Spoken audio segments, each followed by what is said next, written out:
Buenas tardes, somos el equipo 3 de la materia de implementación de sistemas de control impartida por el doctor Víctor Benítez en la Universidad de Sonora y venimos a hablarles sobre las restricciones en el MPC. Pues mi nombre es Alejandro Serrano Alcaraz y les voy a hablar sobre algunas restricciones. Primero que nada, tenemos las restricciones en el incremento de la acción de control y pues todas las técnicas MPC utilizadas consideran las restricciones en la ley de control. La restricción del incremento de control está definida como U mínima menor o igual a delta U menor o igual a U máxima. Para poder hacer esas restricciones, nosotros tenemos que pasarle a una forma patrón.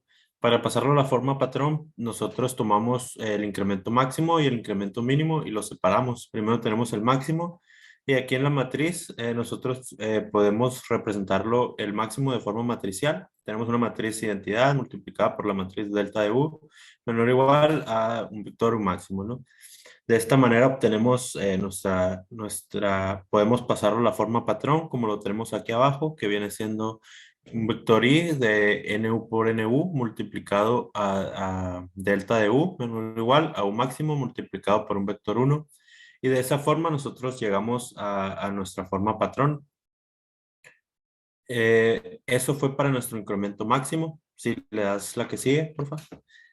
Para la restricción mínima, pues haríamos lo mismo. Sin embargo, aquí nuestro signo queda de forma opuesta. Entonces, aplicando matemáticas, nosotros tenemos que multiplicar -1 en cada lado. Y aquí podemos ver en la forma de abajo, la forma reducida, cómo llegamos finalmente a nuestra forma patrón, que tenemos menos el vector i o la matriz i por nu, de nu por nu multiplicado por delta u menor o igual a menos vector 1 multiplicado por u mínimo. Si le das la que sigue, por favor. Una vez que ya tenemos los dos de forma separada, pues ocupamos juntarlos para poder ya obtener la restricción única. Y pues aquí tenemos las dos restricciones que sacamos. Arriba podemos ver que tenemos i y abajo la menos i, que es la restricción mínima, multiplicado por delta de u menor o igual a vector 1 por u máxima y abajo menos un vector 1 por u mínima, ¿no? Que es la restricción mínima, ya que habíamos multiplicado por -1. Si le das la que sigue, por favor. Tenemos también la restricción en la señal de control. Esta está dada por u mínima menor o igual a u de k menor o igual a u máxima. Y esta pues va con tiene un u de k que va de 0 a un horizonte de control -1. Para representarlo, pues nosotros lo podemos representar de forma matricial, como tenemos ahí abajo, que viene siendo un vector 1 por un mínima menor o igual a nuestras matrices, como lo habíamos hecho en la vez pasada. Para esto, para poderlo pasar a la forma patrón, nosotros nombramos la matriz triangular inferior como T y la matriz que acompaña, que es de delta de U, la nombramos delta de U a toda la matriz. Y en la que suma a estos, que es U de K-1, lo pasamos restando al otro lado para poder así tener la forma patrón. Si le das la que sigue, por favor. Aquí ya nombrando estas matrices de esta forma, podemos llegar a la que tenemos aquí, que viene siendo T multiplicado por delta de U menor o igual a un vector 1 multiplicado por U máximo, por el incremento máximo, menos un vector 1 que multiplica a U de K-1, que es la que habíamos pasado restando. Y eso sería para el incremento máximo. Para el incremento mínimo, pues restaríamos -1 de cada lado y llegamos a lo que se tiene aquí abajo, ¿no? Como la vez pasada. Y estas restricciones, pues son definidas por el mismo controlador, así que ya sabe qué limitantes tiene y cuándo tiene que hacer cada cosa para el proceso. La que sigue, por favor. Tenemos también las restricciones de salida, que estas pues no salen del controlador, sino que tenemos que nosotros dárselas y en el modelo matemático que tenga la planta, pues tenemos que tener un buen modelo matemático para que nos garantice restricciones de salidas de manera eficiente. Nosotros para este tipo de restricciones tenemos una salida y mínima menor o igual a y de k, menor o igual a y máxima. Entonces, que va también de un valor de 0 a otro máximo, ¿no? Para esto nosotros tenemos aquí sabemos que y es igual a esto y lo sustituimos en nuestra función. Y para llegar a la forma deseada, si le das la que sigue, por favor. Una vez ya sustituido en nuestra función, pues despejamos delta de u y podemos llegar a lo que tenemos aquí, que viene siendo g por delta de u menor o igual a un vector 1 por y máxima menos f, ¿no? Que viene siendo nuestro incremento máximo y abajo tenemos igual nuestro incremento mínimo multiplicado por menos 1 en cada lado para que podamos llegar a la desigualdad de la forma patrón que viene siendo menor o igual. Y así nos quedaría nuestra restricción. Pues Pablo Álvarez y vengo a hablar de sus restricciones. Pues aquí está lo que viene siendo la restricción de sobreimpulso. Esta restricción únicamente va a actuar cuando se presentan, pues, lo que vienen siendo cambios de referencia y solo puede actuar en algunas de las ¿cómo se le llaman? Dos condiciones. Como podemos ver el ejemplo, esta referencia es positiva y cuando la variable siempre será menor o igual a la de referencia. Si la referencia es negativa, la variable deberá ser mayor o igual a la de referencia. Debido a ser una restricción de sobreimpulso, casi siempre va a suceder cuando los valores están llegando pues, a una referencia, por lo que se recomienda recortar este horizonte de predicción, contando con un horizonte más pequeño para no utilizar datos innecesarios en el controlador. Ahí podemos ver en la gráfica cómo se está cortando el horizonte. ¿Puedes cambiar, por favor? Y tomando en cuenta las ecuaciones matemáticas de esta restricción, la primera condición con referencia positiva se tiene que nuestra salida g delta de u más f es menor o igual a la de un vector de referencia. Despejando g delta de u, se obtiene que g delta de u es menor o igual a 1 multiplicado por WK menos F. Esto nos va a llevar a lo que viene siendo la representación matricial de la forma patrón de estas restricciones sobre impulso. Siguiente.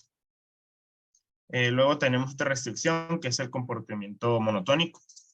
Existen dos tipos de comportamiento monotónico. Una va a ser ascendente y otra de manera descendente.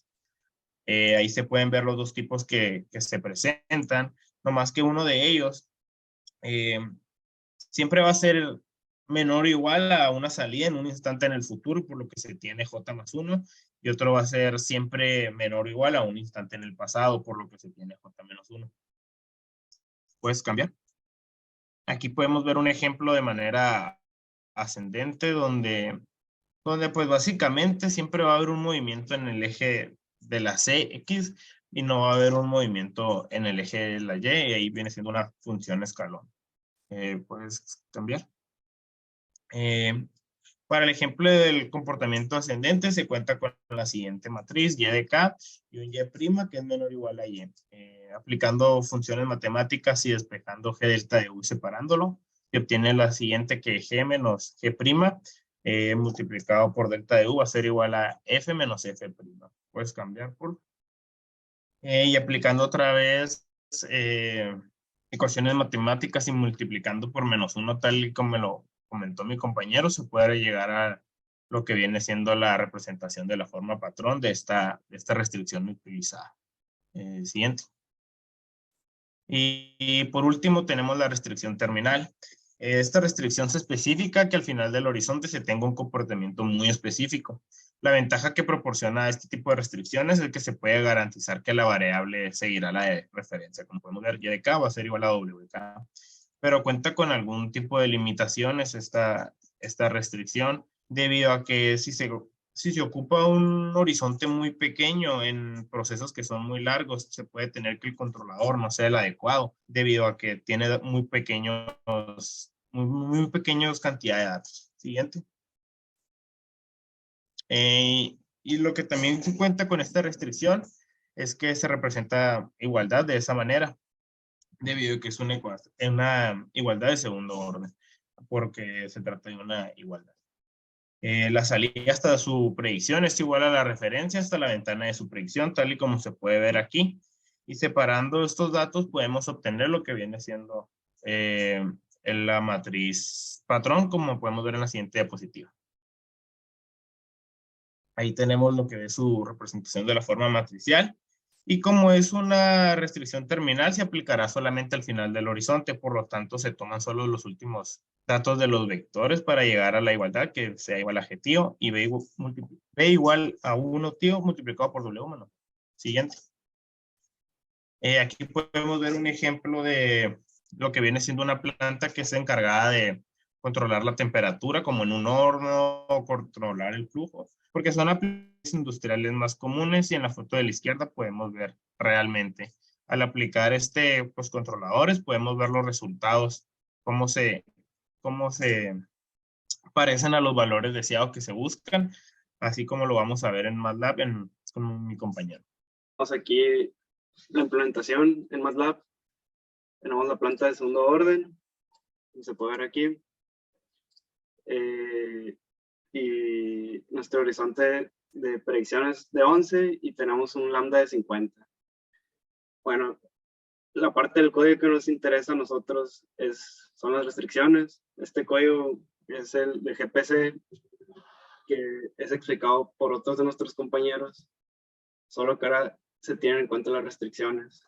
Y llevamos por lo que nos lleva al primer caso, que es la restricción de incremento de control. Bueno, primeramente se tiene la variable de identidad I, que es el tamaño de nu. Luego se tiene el vector de incrementos máximos, que se establece 0.05 por un vector 1, y del mismo modo el vector de incrementos mínimos, que es de menos 0.5. Bueno, y aquí se llega a A y B, que son las representaciones patronales de las que nos hablaron con antelación nuestros compañeros, y menos I por el vector de incrementos máximos y el mínimos. Y bueno, lo que nos lleva al quadproc. Esto, pues estamos trabajando con una función de costos, y el quadproc nos ayuda a minimizarla. Para esto se requiere H, que está aquí, que es G transpuesta por Q delta, por G, por Q lambda, y F sub 0, que es el vector libre, menos la referencia, transpuesta por Q delta por G. Y se utiliza el quadproc del siguiente modo, con estos parámetros, porque la función de costos está en desigualdad. Entonces, guarda la variable, genera la variable X y la guarda en la posición 1, y esto se guarda en la variable de incremento de control. Y bueno, lo corremos y vemos el primer caso bueno, antes que nada sin restricciones. Como se puede ver aquí, si hago zoom,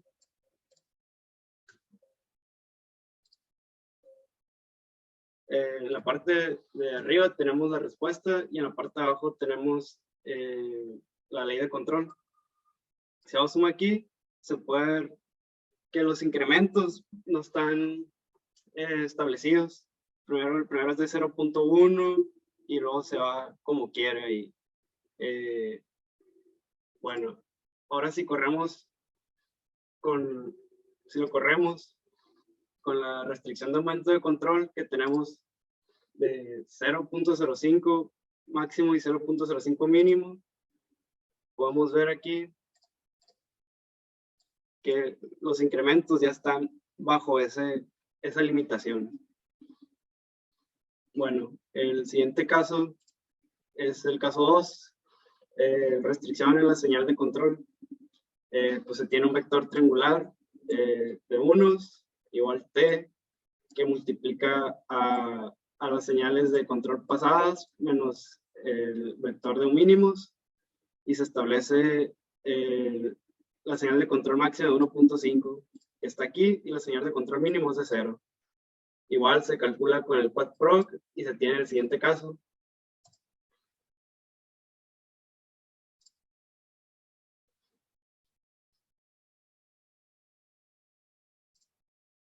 Aquí se le hace un step de hasta 4 y la referencia trata de llegar hasta 4, pero no puede porque llega hasta 1.5 como se ve en la parte inferior. porque fue el límite que se le puso. Trata de ir, pero no sobrepasa ese 1.5. Y bueno, el siguiente caso es la restricción en la salida. Se extrae una señal máxima de 3.2 y se tiene la señal de control máxima multiplicada por un vector de unos, que es nuestro vector de y máximos. Del mismo modo, nuestro vector de y mínimos, que es 0, como señal de control máxima, mínima, multiplicada por un vector de unos, y el vector A es la representación patronal de G y menos G, y B tenemos aquí y máxima menos el vector libre, y el vector libre menos y mínima, como nos mostró nuestro compañero. Igual nos vamos otra vez al Quad Pro, y el caso es el siguiente.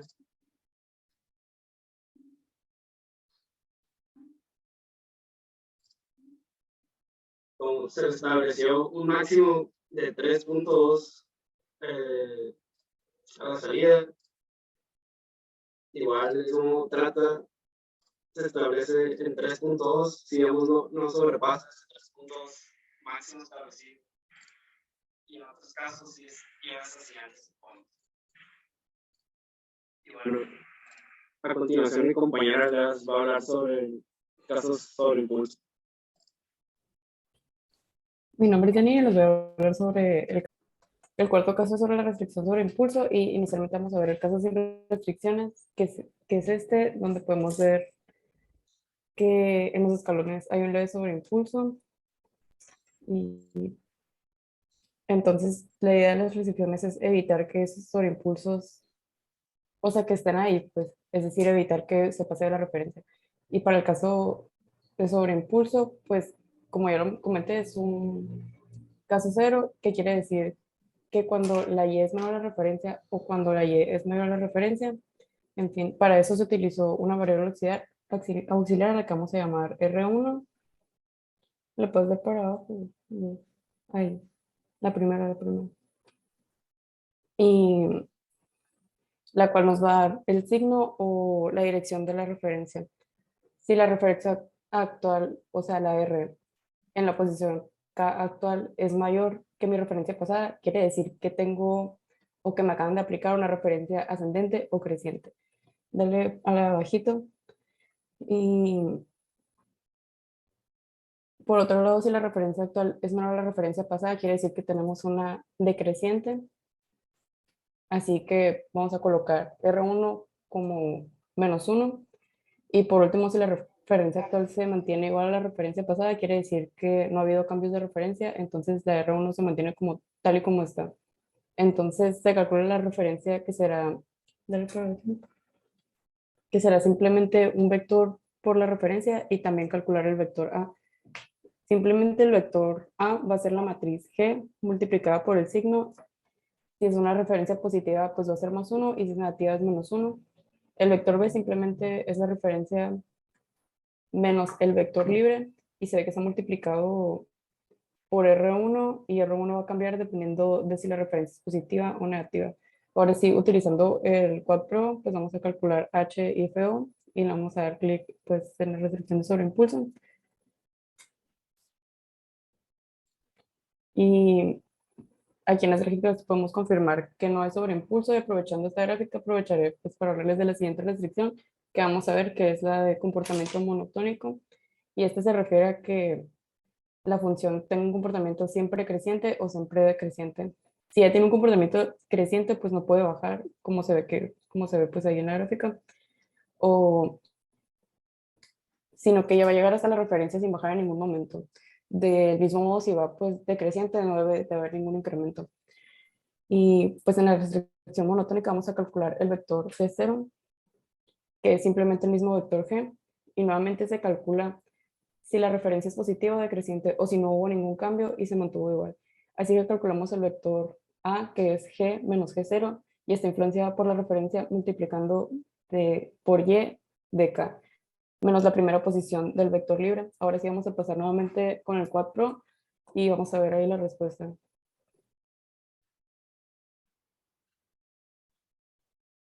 Donde podemos observar que si si una referencia es positiva, pues ella solo va a crecer, así como se puede ver en la gráfica. Y en este caso, por donde está lo de 15 segundos, podemos ver que también se mantiene bien.